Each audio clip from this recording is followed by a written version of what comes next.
Magandang umaga mga kaibigan. Andito na naman ako sa inyong harapan ngayon.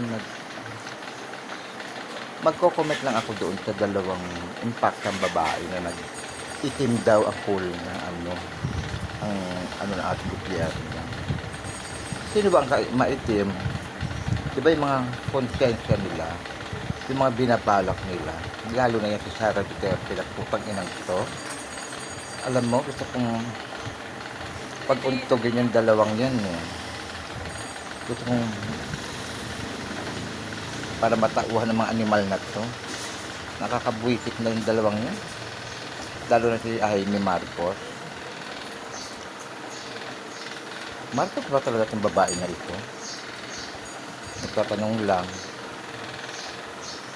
Hindi ko malaman kung ano ginagawa ng gagang ito.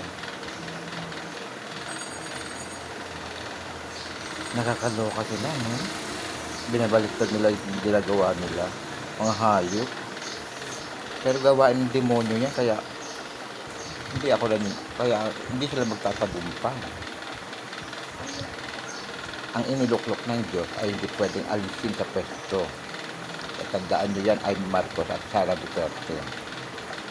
Mamatay man kayong lahat, presidente pa rin si Bongbong Marcos. Tandaan nyo yan. Salamat.